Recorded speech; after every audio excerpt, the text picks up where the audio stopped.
Hello, हाय, नमस्ते। कैसे हैं आप सब? बहुत अच्छे होंगे। तो चलिए आज देख लेते हैं जनरल रीडिंग में। पर्सनल रीडिंग नहीं है ये। तो पर्सनल रीडिंग अगर आपको करवानी है तो कॉन्टैक्ट नंबर डिस्क्रिप्शन बॉक्स में दिया हुआ है, वहाँ जाके कॉन्टैक्ट कर सकते हैं। अच्छा, बात करते हैं जनरल रीडिंग की। जनरल रीडिंग में आज देखते हैं कि आपके पर्सन की क्या सिचुएशन है, वो क्या सोच रहे हैं और आपकी तरफ आ भी रहे हैं कि नहीं। ठीक है।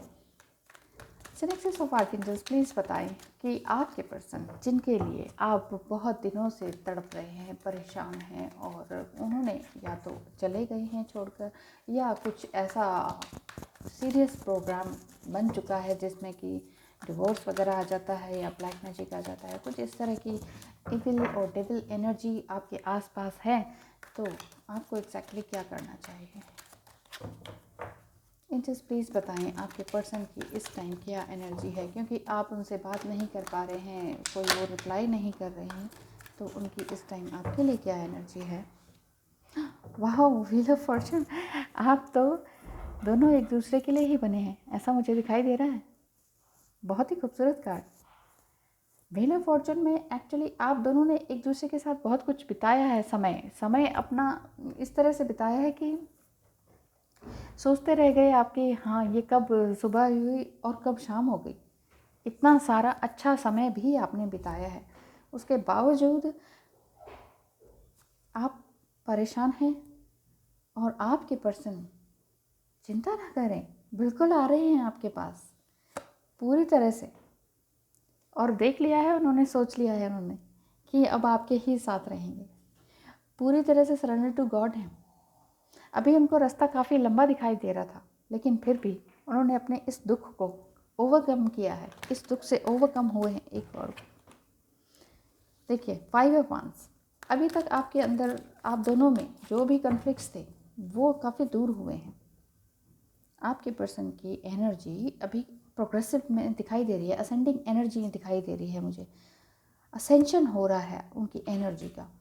और आपके पर्सन की जो मदर हैं वो भी मुझे इस तरह से मदर फिगर भी दिखाई दे रही है कि हाँ, हो सकता है कि वो अच्छा बोलती हूँ, लेकिन है थोड़ी सी गड़बड़ें जिनकी वजह से कि आप दोनों दूर हो चुके हैं। 9 ऑफ वांड्स ये बता रहा है कि उनकी भी बहुत सारी रिस्पॉन्सिबिलिटीज़ हैं फ़िलहाल अभी वहाँ पर जहाँ पर अभी वो रह रहे हैं। तो अभी तक वो आए क्यों नहीं आपके पास? क्योंकि वो वेट कर रहे हैं। ओ यहाँ night of swords and king of pentacles. तो यहाँ पर ये बताया जा रहा है, दिखाया जा रहा है कि आपको आपके पर्सन बहुत ज़्यादा मिस करते हैं, लेकिन वो वेट कर रहे हैं एक सही अपॉर्चुनिटी का, एक सही टाइम का। एग्जैक्टली एक सही टाइम मिल जाए तो फिर वो आगे बढ़ सकते हैं। आपको लगता है कि उन्होंने काफ़ी कुछ छुपाया है, लेकिन बहुत सारी बातें कई बार नहीं बताने वाली होती हैं। तो ऐसा नहीं है कि वो बहुत एरोगेंट है या बहुत वो है, बहुत स्मार्ट हैं, ठीक है, स्मार्ट लुकिंग है, हैंडसम है, लेकिन इसके बावजूद भी, ये तो 3D वर्ल्ड की चीज़ें होती हैं ना, इसके बावजूद भी उनकी सोल इतनी ख़राब नहीं है जैसी आप सोच रहे हैं। क्योंकि the first card is wheel of Fortune. उनकी फीलिंग्स देख लेते हैं फिर, अगर वो इस तरह से हैं तो आपके लिए क्या फीलिंग्स है।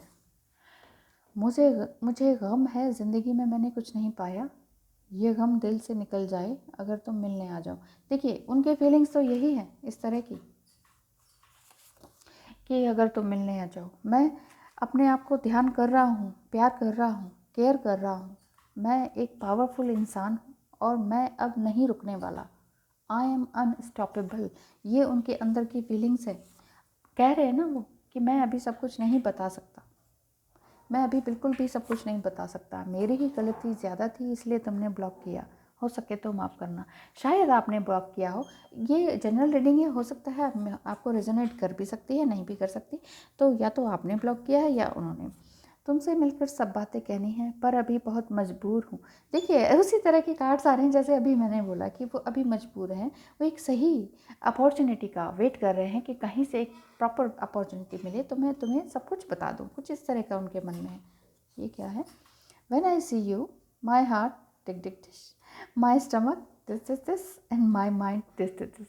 तो हो सकता है कि आपके पर्सन देख रहे हैं ना, ये देखिए, इसी ठीक इसी कार्ड के ऊपर वही फीलिंग्स आई हैं। देख रहे हैं वो आपको, आपको समझते हैं, बार बार आपकी फ़ोटोग्राफ्स देखते हैं, मीडियाज़ पे देखते हैं, तो उन्हें बड़ी एक्साइटमेंट होती है। जब भी आप कोई न्यू फोटोग्राफ्स डालते हैं ना, तो उन्हें बहुत एक्साइटमेंट होती है कि ये क्या है, क्या नहीं है, ये किस तरह से हेयर स्टाइल है, ये क्यों खुश हैं और किस लिए खुश हैं। तो वो बस आपको रीड कर रहे हैं एक तरह से। कोई अजनबी खास हो रहा है, लगता है फिर से प्यार हो रहा है, ऐसा उनकी फीलिंग्स हैं। दुनिया कुछ भी कहे, अब हम दोनों को एक होने से कोई नहीं रोक सकता। देखिए, उनकी फीलिंग्स तो ऐसी ही हैं, तो आप परेशान ना हो, बिल्कुल भी परेशान ना हो। एक भी कार्ड नेगेटिव नहीं आया, मैंने कुछ जानबूझ के सेट नहीं किया है, इस एक भी कार्ड बिल्कुल भी नेगेटिव नहीं आया है। तो आपके लिए एंजल्स से हेल्प ले लेते हैं। आपके पर्सन की current energy wheel of Fortune वाली निकल के आई है, और दुनिया कुछ भी कहे, अब हम दोनों को एक होने से कोई नहीं रोक सकता है, बोल रहे हैं वो। और ये भी कह रहे हैं लेकिन कि अभी मैं सब कुछ नहीं बता सकता हूँ, बताएंगे आके, सब कुछ बताएंगे, ठीक है ना। Heart guardian, magic guardian and piece keeper, क्या कहते हैं ये आपको बता रहे हैं कि आपको हमेशा अपने दिल का ख्याल रखना चाहिए। अपने दिल का ख्याल रखने का क्या अर्थ है, उसका यही मीनिंग है कि आप अपने दिल से बात करें, ठीक है। दिल से बात करने का मतलब भी यही है कि एग्जैक्टली अपने दिल से पूछें कि आपको क्या चाहिए, आप क्या चाह रहे हैं इस रिश्ते से, इस पर्सन से, आप क्या चाह रहे हैं एग्जैक्टली, ठीक है ना। Love and let your self be loved, खुद को प्यार करें। देखिए, सबसे पहले हमें खुद को ही प्यार करना होता है, कोई और तो आता नहीं है हमारे पास, कोई और हमें उतना प्यार कर ही नहीं सकता है जितना हम खुद को करते हैं। अनकंडीशनल लव हम, ठीक है, हम उसे सामने वाले को दे सकते हैं। अगर आप ट्विन फ्लेम है तो आपने ये बहुत सुना होगा अनकंडीशनल लव, ठीक है। अगर आप न्यू हैं इस चैनल पर या ट्विन फ्लेम जर्नी पर, तो आपको लग रहा होगा क्या है ये ट्विन फ्लेम, क्या है ये अनकंडीशनल लव। तो अनकंडीशनल लव यही है कि सामने वाला कैसा भी कहे, रहे, बिहेव करे, आपको उन्हें प्यार ही करना है, ज़बरदस्ती का नहीं। आपके अंदर से ही प्यार निकलता है उनके लिए कि कितने भी तू कर ले सितम, हंस हंस के सहेंगे हम, ऐसा ऐसा प्यार। तो मैजिक गार्जियन आपको ये भी कहती हैं कि unlock the magic with in you, आपके अंदर जो प्यार है ना उसको निकाल के रखें, और बहुत ज़्यादा वेट ना करें, पीस कीपर की तरह रहें। Let go of the need to be right, ये सही है, वो गलत है, ये भी तो सही नहीं है, वो भी तो सही नहीं है। जैसे अगर आपके मन में ये चीज़ें बार बार आ रही हैं कि नहीं मैम ये तो गलत है ना, उन्होंने ऐसे किया, मैंने ऐसे किया, मैंने बस इतना ही तो कहा था, उन्होंने ऐसे कर दिया, ये तो गलत है ना, ये तो गलत है ना। अगर आप हमेशा दूसरे को ही गलत बोलते रहेंगे, अपने पर्सन को ही गलत बोलते रहेंगे, तो आपके अंदर वो शांति, वो पीस कहाँ से आएगा। वो पीस के लिए आपको अपने दिल के अंदर झांकना होगा। इन तीनों ही कार्ड्स में एक फीमेल एनर्जी है, और फीमेल एनर्जी अगर आप मेल बॉडी में देख रहे हैं इस वीडियो को, तो इसका मतलब है कि आपको अपने अंदर की फीमेल एनर्जी को जगाए रखना है, बनाए रखना है। ऐसा नहीं है कि नई एनर्जी को खींच के लेकर आना है, कोई नया नहीं है, फीमेल एनर्जी आपके अंदर भी है। अगर आप फीमेल देख रही हैं तो मेल एनर्जी भी आपके अंदर है। आपने अभी तक अगर गिविंग गिविंग ही किया है, तो गिविंग के साथ साथ अब आप अपने आप को भी तो देना सीखिए। आपने अपने आप को प्यार नहीं दिया, आपने अपने आप को टाइम नहीं दिया, अपने पैशन को नहीं पहचाना, अपने लिए कुछ किया नहीं, तो दूसरा कैसे खींचा चला आएगा। ये चाहे सोलमेट जर्नी की बात हो, चाहे ट्विन फ्लेम जर्नी की बात हो, या नॉर्मल बॉयफ्रेंड गर्लफ्रेंड या हस्बैंड वाइफ हैं, उनके ऊपर भी लागू होती है सेम बात है। क्योंकि ह्यूमन बीइंग है ना, जब तक हम खुद के लिए खुद को कुछ करेंगे नहीं, तब तक दूसरा कैसे आएगा। तो बहुत सारी बातें होती हैं लाइफ में अपने आप को सीखने और सिखाने के लिए। तो अगर आप इस तरह से नहीं कर पा रहे हैं अपने आप को, तो देख लेते हैं कि ब्लेसिंग्स क्या हैं। आप सोचते हैं कि मैम बहुत मेडिटेशन करते हैं फिर भी उनकी याद आई जाती है, तो याद थोड़ी ना मैंने कहा है कि याद ना करें, याद तो आएगी ही। अगर आपको उनसे बहुत प्यार है और आपके पर्सन को भी बहुत प्यार है, वो बोलते रहे हैं कि अभी सब कुछ नहीं बता सकता, तो याद तो आएगी ही। आपके लिए ब्लेसिंग्स क्या आती है, आपके लिए ब्लेसिंग्स यही आ रही है कि मरने से नहीं डरना। सच बता रही है, यही फीलिंग आ रही है, यही ब्लेसिंग आ रही है। Blessing for those who are nearing death, final breath. मतलब अगर आपको ये लगता है कि इनके बिना आप मर ही जाएंगे, मर ही जाते हैं यार, इससे अच्छा तो बस यार ऐसे कुछ कमेंट्स भी मैं पढ़ती हूँ। तो परेशान ना हो, मरना तो बहुत आसान काम है।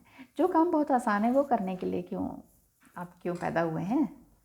आप तो पैदा हुए हैं ही हैं कि कुछ बड़ा किया जाए, कुछ कठिन काम किया जाए, कुछ नया किया जाए जो किसी ने नहीं किया। तो मरना तो बहुत ईजी काम है। जिस ज़रा सी कोई कठिनाई आई, मरने चले। एक बार एक स्टोरी ऐसी थी कि $300 एक आदमी के पास थे। वो खूब अच्छा कमा रहा था, लेकिन उसका कंपनी में घाटा होता गया, कम होते गए। उसके पास बताऊँ कितना बचा सुसाइड करने के लिए?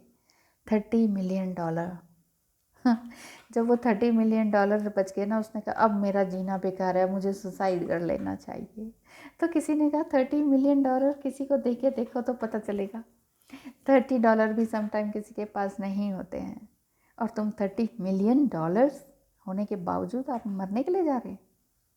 तो यहाँ ये बात आ रही है कि इस तरह से ये मत सोचे कि हाँ भाई अब तो कुछ नहीं बचा है, वो नहीं वापस आ रहे हैं ना, कह तो रहे हैं वो आ रहा हूँ मैं एक फ्रेश स्टार्ट के लिए। आपको ब्लेसिंग मिल रही है कि नहीं? अगर आपने गलत सोचा है ना, चलो सुसाइड कर लेते हैं, अब तो सब कुछ ख़त्म हो गया, ये मत सोचिए। ज़िंदगी ख़त्म नहीं होती है, चलती रहती है। सूरज चाँद सितारे लगातार आते रहते हैं। एक हमारा ही दिमाग कहता है कि चलो ख़त्म हो जाते हैं। पशु पक्षी जानवर, फूल पौधे, पेड़ पौधे, सब कुछ इतने अच्छे से फ्लोरिश हो रहे होते हैं। वो मरने से बचते हैं, उन्हें भी डर लगता है मरने से। लेकिन हम है कि हम कहते हैं कि ज़रा सा गम आता नहीं, ज़रा सा मुश्किलें आती नहीं हैं, हम कहते हैं कि ठीक है। मैं ये नहीं कह रही हूँ कि आपका ज़रा सा दुख है, दुख बहुत है, बहुत सालों से आपने सहा है, तो परेशान ना हो। परेशानी नहीं होनी चाहिए। जितना भी है ईश्वर ने हमें दिया है, बस उसका थैंकफुल रहना चाहिए। तो मैं आपको भी थैंक यू कहती हूँ कि मेरी इतनी लंबी चौड़ी बातें भी आप सुन लेते हैं, कार्ड्स रीडिंग भी देख लेते हैं। Thank you so much. अगर आपको मोटिवेट करता है तो मैं आपका तहे दिल से शुक्रिया करती हूँ कि आपको मेरी वीडियोस मोटिवेट करती हैं। Thank you so much for watching. हमेशा मोटिवेट होते रहिए, अपनी ज़िंदगी को नई डगर पर लेकर जाइए और फ्रेश न्यू स्टार्ट कीजिए। Thank you so much for watching.